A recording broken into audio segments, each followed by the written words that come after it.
focus for this interview section.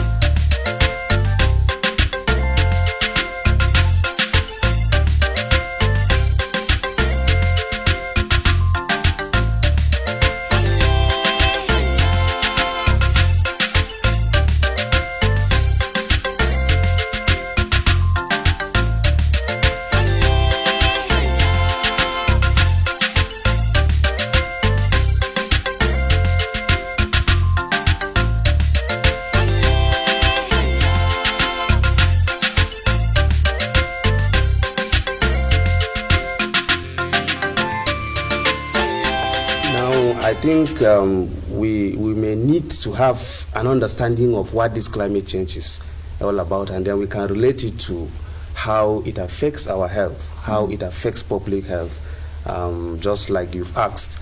Now, when we talk about climate change, we are simply referring to a long-term shift in global, climate patterns, either global or regional, because different regions, do experience it at different times based on the category or types of activities that take place there, even though we live in the same planet.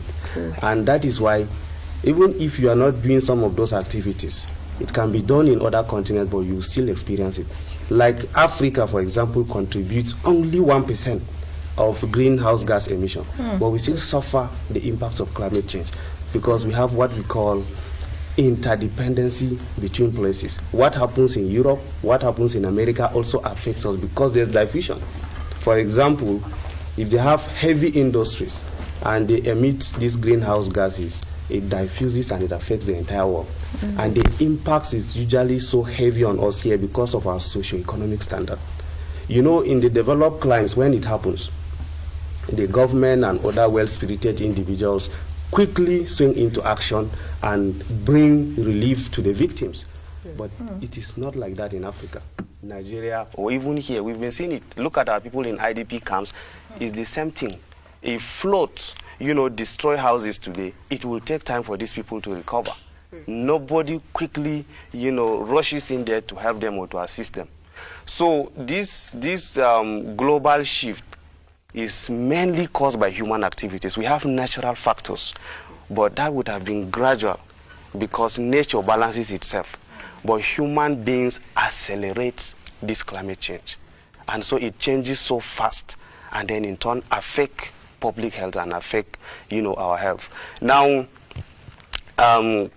climate change actually aids in the spread of diseases because it pollutes even the air, it pollutes our water, it pollutes even the soil that we farm on. So by the time we have climate change, we will not only experience water scarcity, but we will also be grappling with waterborne diseases. Waterborne diseases like cholera, and you know how deadly cholera is. Waterborne diseases like dysentery, waterborne diseases like typhoid fever, these parasite and bacteria, climate change accelerate or help in their spread, and so they cause diseases and harm to human beings. For example, if there's flooding, floods now helps in carrying and transmitting this disease from, one place to another. For example, people embark on what we call free-to-air, open defecation. And even within here in Redfield, if you are moving along the road, you see feces all over, which is very, very bad. Now, poor sanitation and poor hygiene. By the time we experience flood, what do you expect? It wash away these feces and these dirt, and then spread it to communities that are even clean. And then this gets into water bodies, this gets into our wells, people get to take that water. It gets into our farms, like you have your gardens, vegetable farms. By the time this parasite gets there and you eat, it affects you. And so people battle with cholera, dysentery, typhoid fever, and respiratory diseases also. By the time it affects our air quality, and of course, by way of pollution, we inhale oxygen. and now at the same time we have those particulates that affects, even our lungs. It can even cause lung cancer. And because this parasite and some of these bacteria, they thrive very well in wet and warmer climate. And so climate change brings about floods, and it also warms up the weather. And so these bacteria thrive very well in such conditions. And so their spread becomes very easy. And that is a threat to public health. Okay, so aside open defecation, which you mentioned, and how it affects our water and so on, what other activities, human activities, because you said human activities accelerates climate change. So what other human activities do we embark on, or do we do that brings or accelerates this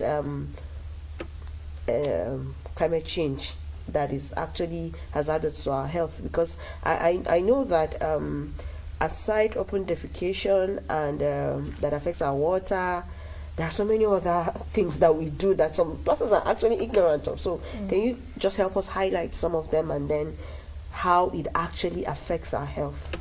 Thank you so much. That's very important. There are so many human activities. I cited that example to relate it to the health risks of climate change and what constitutes or triggers that.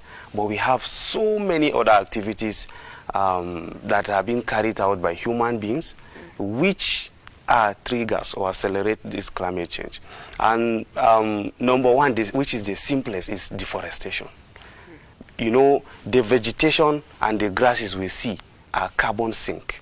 What I mean by that is that they extract and absorb this carbon dioxide, carbon monoxide from the atmosphere directly into them because they use it to manufacture their own food. Now, where you have vegetation, where you have grasses, they absorb this carbon and clean the atmosphere. Instead of human being to keep on inhaling this, or for the green gas emission to accelerate climate change, they reduce it. But by the time we clear this vegetation, we will be destroying the carbon sink. And so people fell trees for different reasons. They use it for firewood, like it's very common for us here on the plateau, and also for furniture, for building, and they don't replace. The big question is, after cutting down the tree, what next? So we say we cannot do, because the forest is also a resource that human beings need to use for different things. Now, if you fell one, plant 2 or 3. That is how it should be. But people don't do that. They don't even care. Some even know the impact that will cause, but they don't care about it. Now, deforestation is one. And people also clear vegetation, to farm the place. Like if you are going into mechanized farming, you need to clear a large expanse of land. Urbanization also. You see just now is growing. When you go to the outskirts, go to places like Doi, Dura, down to Zotshin, you see development, you see new buildings springing up. That is urban sprawl. Now, they cannot build without clearing vegetation. But even though you want to build, I think people can still plant trees around. Yes, very important. You can plant at least some. You don't just clear it and erect your buildings. Now, deforestation is very common. Let me not waste time on it. Then we have industrialization. Now, industries use heavy machines. These heavy machines emit greenhouse gases. So the industries are one of the biggest, causes of climate change because of the greenhouse gas emission that they release. Even our energy, if we don't conserve energy, the way we produce our electricity, we use a lot of gases, to produce it, and that also emits greenhouse gas. So transition to renewable energy is a solution. For every problem there should be a solution.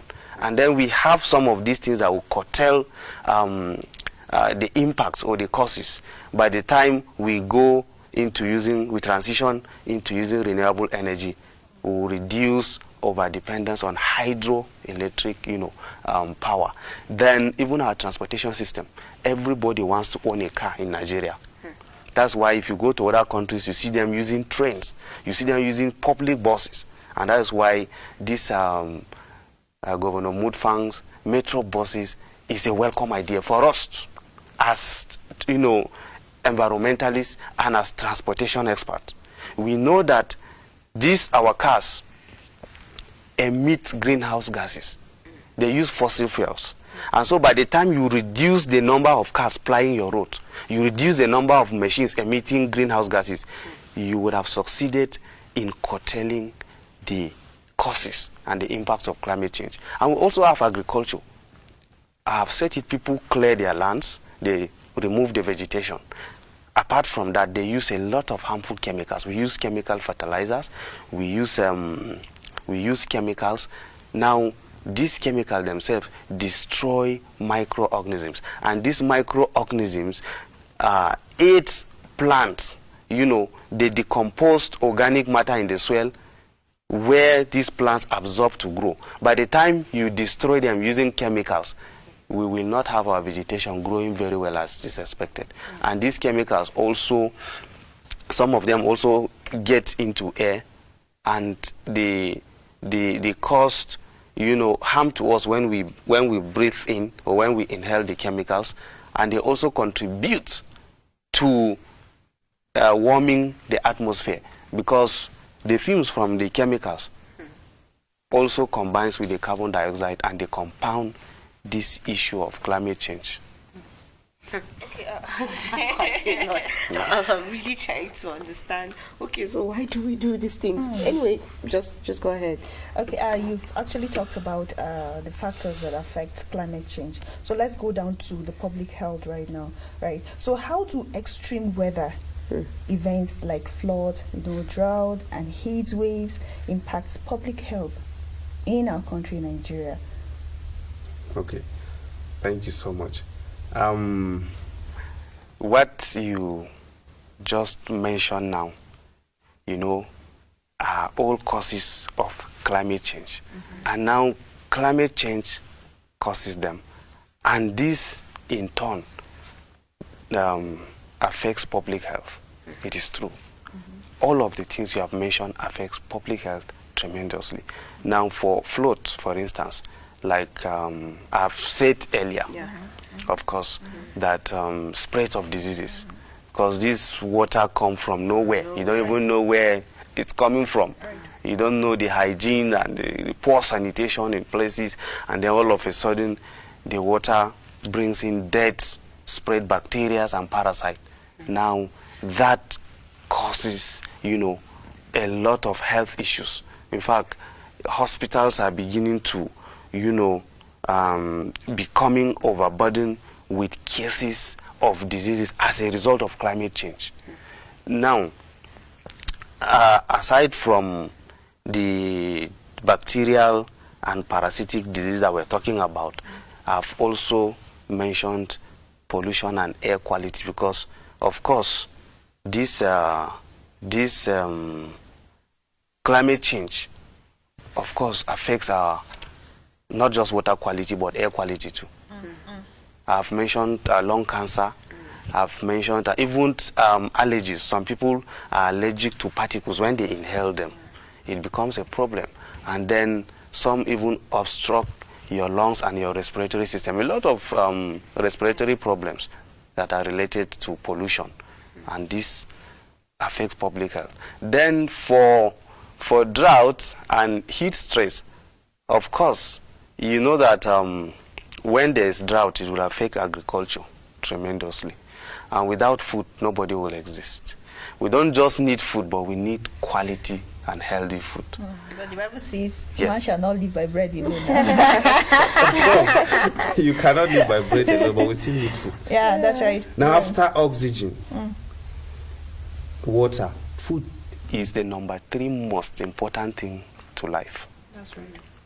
And so every living organism needs food.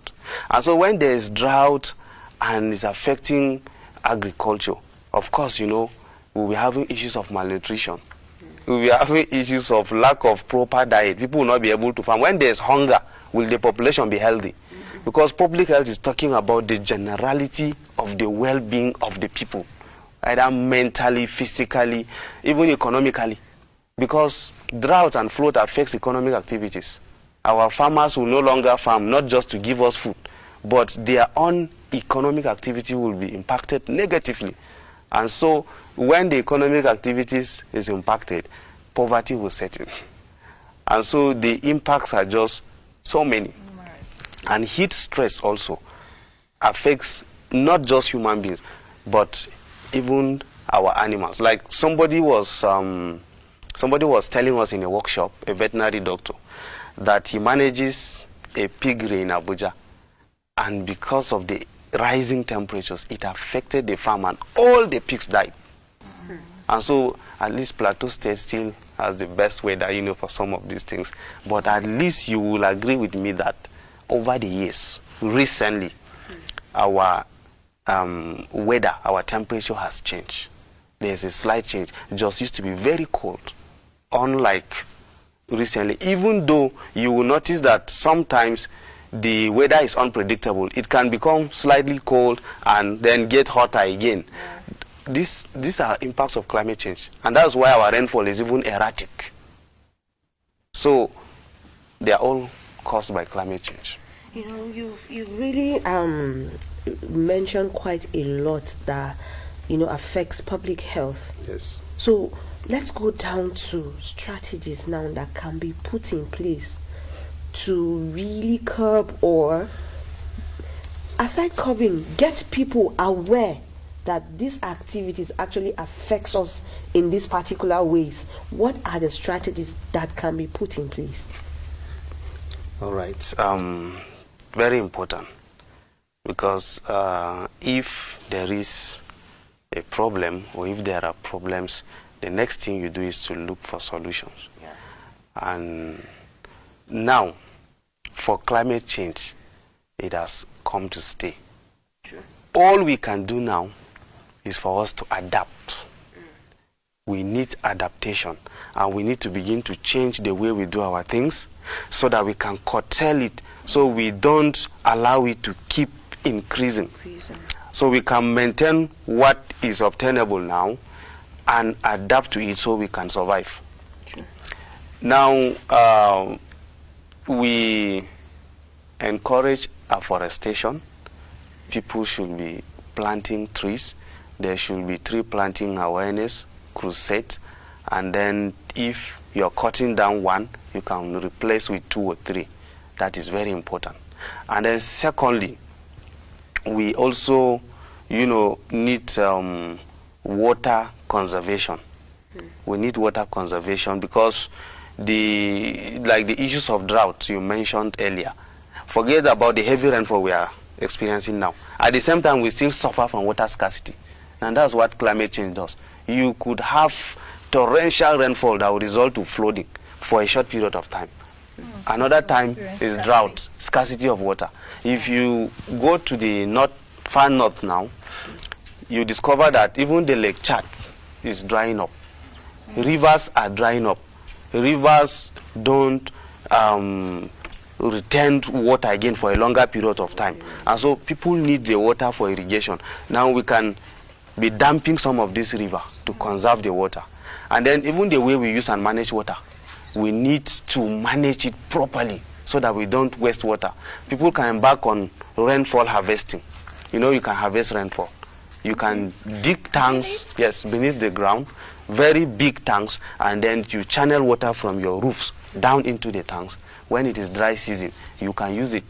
And for agriculture, we even discourage open flood irrigation. People can use the drip system, that the water just follows through the narrow pipes and then drops on the plants, so you don't waste water. Now we encourage that. And then also, we must, keep our environment clean. Not just clean, but we have to clear our drains, our drainage systems. People throw in refuse, they throw in waste into the drainage system, into the drains, and then they block waterways. That should stop. And then we also need to conserved energy efficiency. Even our electricity, our power, if you are not using them, switch it off, turn it off, your appliances when you are leaving home. Because the more we consume energy, that means there will be more production of energy at the source, at the plant. So by the time we conserve energy, we will reduce production. Then we should embark on recycling, most especially things like plastics. You know, people just use them single use and then you throw them. We can use something, you clean it up, wash it and reuse again.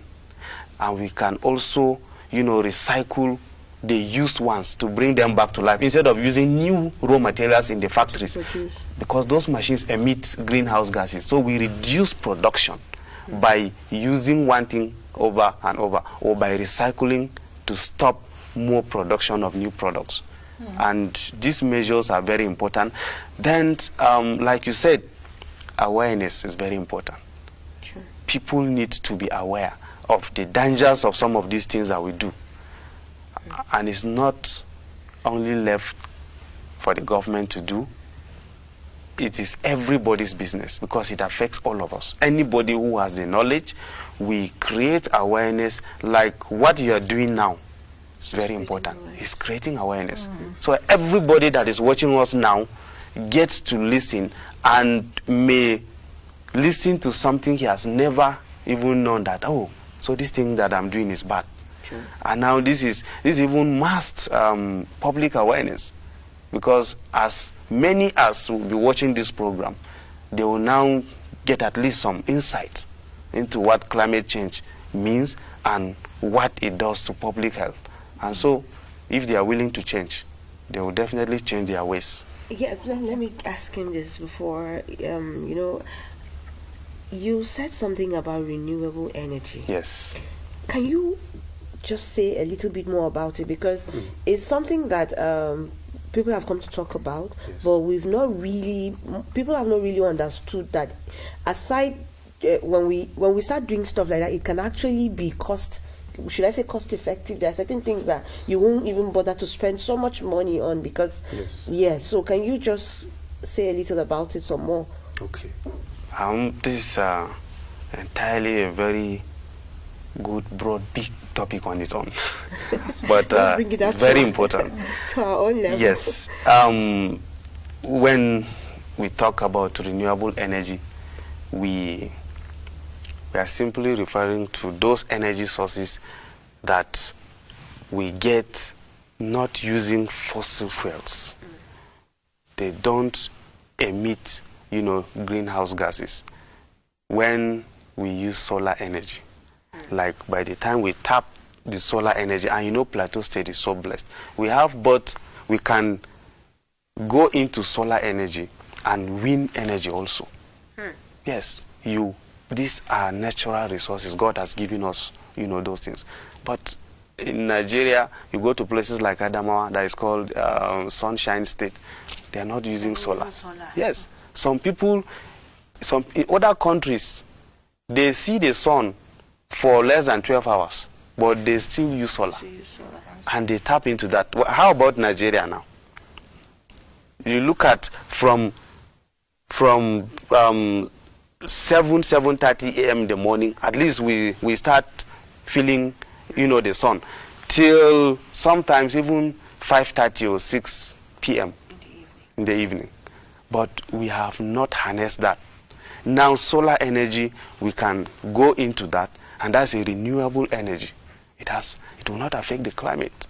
And so we will now reduce dependence on hydroelectric power. Then I have said solar. We can also use wind to generate this renewable energy.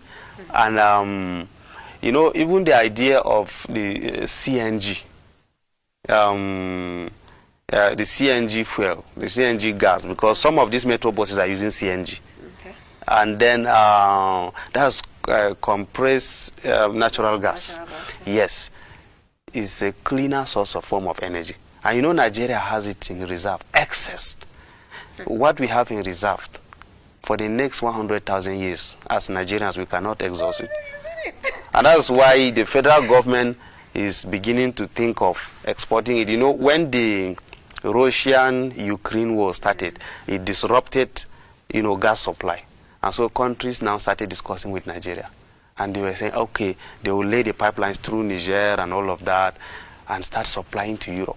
We have it in excess. Why are we not using it? Why are we not using it? And the president has promised to install these CNG stations in every state. We are yet to see that. But people will begin to convert their cars, even tricycles and normal motorcycles. You can even our generators. Yeah. We can convert them and start using, this CNG. And it's cheap. It's cheaper. Like a liter is 200 naira. And then it's a cleaner form of energy. Yeah. So we won't now be having issues of green gas emission, the carbon emission from our car exhaust. That is also renewable. Then we have what we call biogas. Biogas, you used organic waste to generate electricity, to generate power. Now it's something I've tried myself because I'm also a farmer. I'm an integrated farmer. I want to get to a point that I will have zero waste in my farm.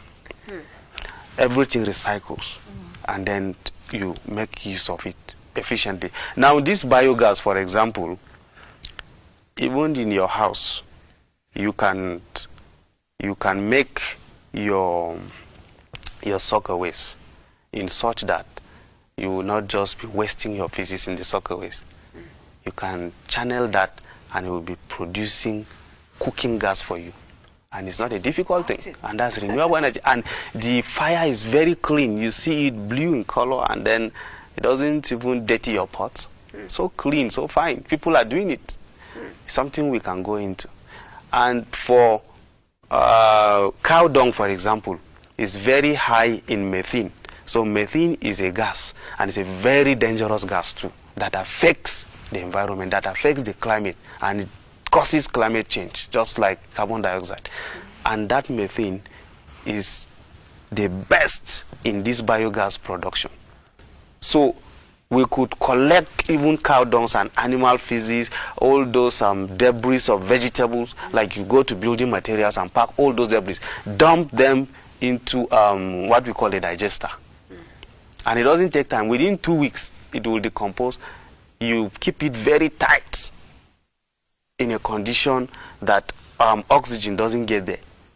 So it gets digested, and what it does is that you collect all the gas and you channel it. You can use it for cooking gas. You can even use it to power a generator. In fact, if you have a big digester, you can supply light to a small community. So imagine we have small digesters supplying lights to people, 3, 4, 5 houses.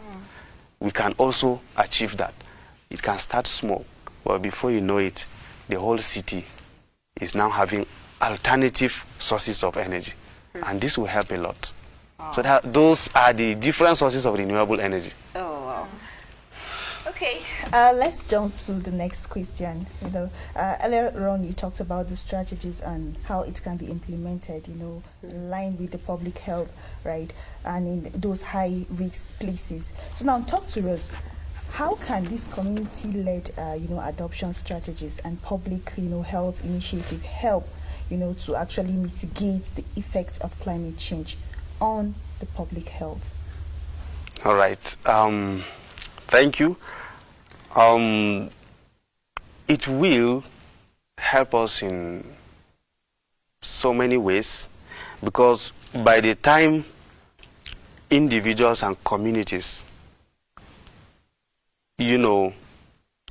know that these things are harmful and these things are affecting their own health, and they now have the knowledge and understanding of what to do to prevent or to mitigate some of these health risks, and then they embark on doing the right thing. They embark on doing things that will curtail the rate of climate change. They embark on things that will stop some of these happenings that in turn affects our health. They would have been contributing tremendously to ensuring public safety and public health. And when they are doing that, they know they are doing it to themselves. So until the people become aware they may even be doing something that is a threat to their own health. And so when we create awareness, and then people get understanding, and then they now have attitudinal change, because we said it's human activities that cause, most of these things. And so if it is human activities, it then means that the same human beings can either curtail or stop the bad things that they are doing. And so by doing that alone, it will change the whole thing.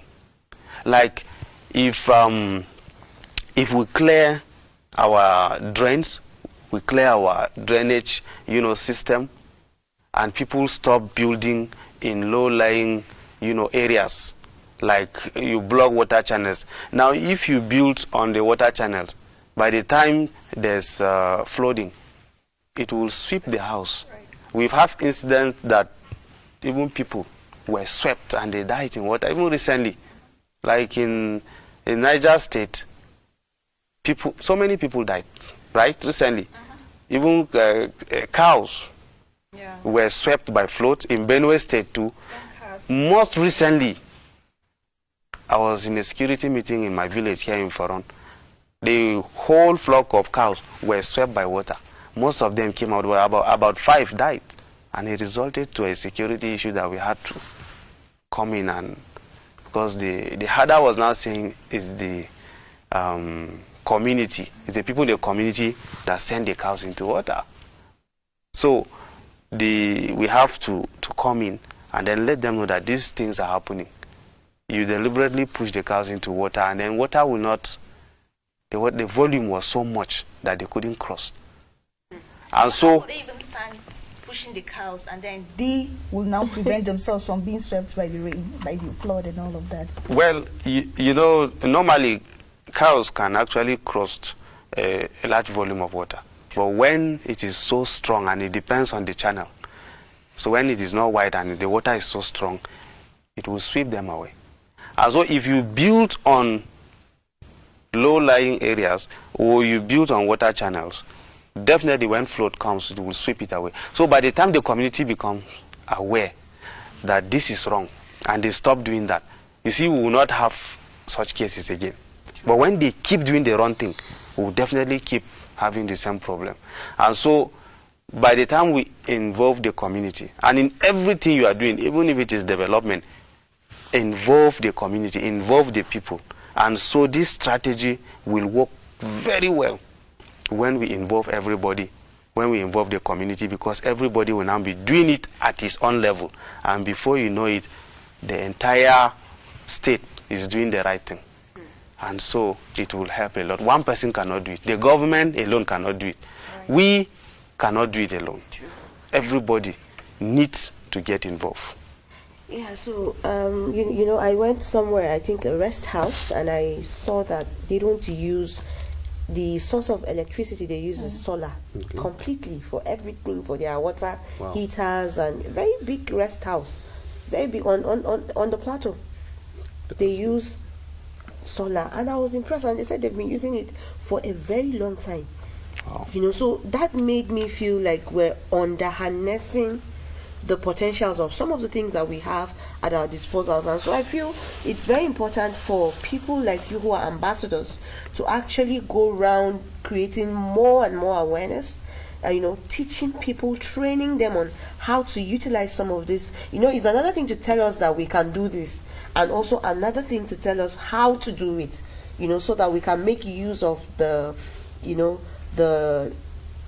good things we have at our disposal. I started in my house, I started saving pure water bags and bottles. Yes. I don't throw them away. I just started gathering them. I don't know how or what I'm going to do with it, but let me start from there first. When I put them all together, then I'll know what to do. So now we'll come back to healthcare professionals.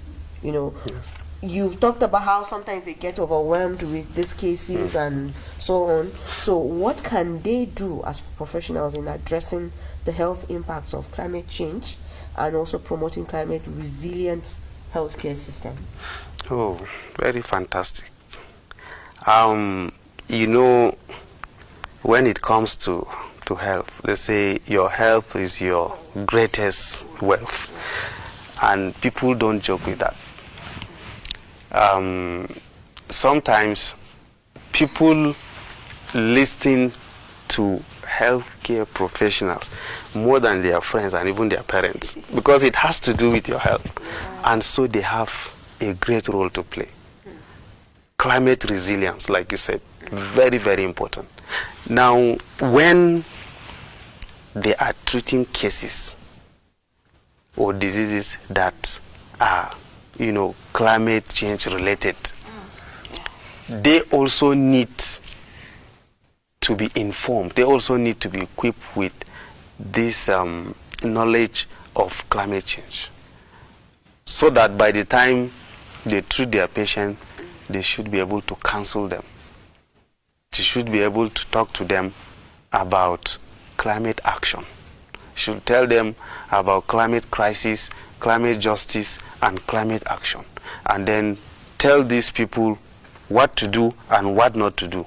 Because they said a drop of water makes an ocean.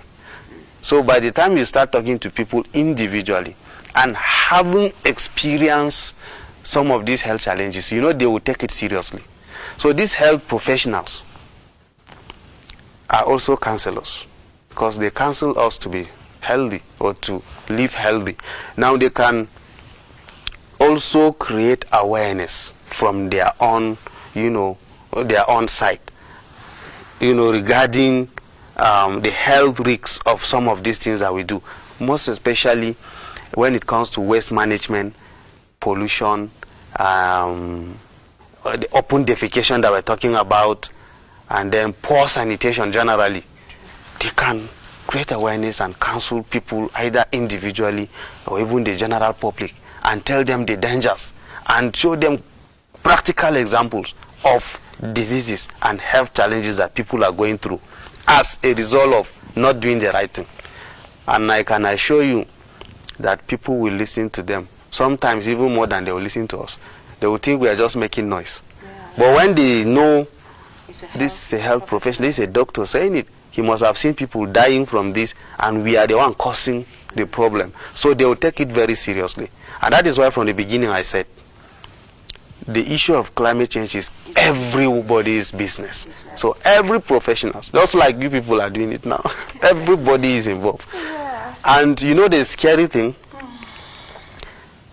currently, according to the United Nations, the average global temperature, is at 1.1 degrees Celsius. And then it is said that by the time we get to 1.5 degrees Celsius, we will be having what we call dangerous climate change. And when it gets to dangerous climate change, there are a lot of species that will not survive. Microorganisms and lower plants. And we need them. We need them for even us to survive. So some of those will not even be in existence. Now we are already at 1.1. We just need 0.4 more to get there. And the rate at which the globe entirely is becoming warmer is alarming. It's not meant to scare anyone, but that's the situation. We are actually running out of time. But I love this very particular interview because it actually came timely, and we're in the raining season, and we're able to strategize on, the preventive measures on how we can be able to control and curtail, the rate at which flood and all other public health risks has been done on the public. So now let's just talk. This will be the last one. I know you're to be a man that loves, giving an in-depth explanation on issues that have any issue that have been thrown to you. So this one, I just want you to just answer it just quickly because we are running out of time, right? So what policies and plans are in place, to address the health impact of climate change in Nigeria, and how effective are they? Just quickly. Well, I think we have certain policies in place, but the only issue is implementation. That's the problem we've been having. We have environmental protection laws are there, but are they being implemented? Even the monthly sanitation that we observe on the plateau, how many people observe it? By PEPSA. Some of these things are measures. They are government policies that are meant to keep our environment clean. They are meant to create awareness. Now, recently, the Ministry of Environment, Climate Change and Mineral Resources here in Plateau State has organized experts, and policymakers to domesticate the climate change policy on the plateau. That is in the pipeline, and there's what we call climate change assembly already in place now. Okay. So when that comes to life, I think it will be one of the biggest policy that will help us. Okay, thank you so much, Mr. Iliya Daniel, doing the only deed of our time. I'm still going to come for that training. DID. Renewable energy. That's deed. I don't want to be buying gas. Okay, no problem. It's okay. Okay, we've come to the end of this very segment, and we have been talking with Mr. Dun Daniel, Iliya Dun, and he is an environmentalist, sustainability advocate, and climate action ambassador. And we have talked so much on the climate change and public health. A word is enough for the wise, and we will not talk much. The world is a global village, and interaction made easy. Teen City This Morning is a live talk show program which will be showcasing happenings in Plateau State, Nigeria, and the world at large. We shall be bringing to you live interviews with the political and business class, feed you with updates within the sports and entertainment circle. Beam the beauty of our culture and tourism to the world. Teen City This Morning, touching all aspects of life.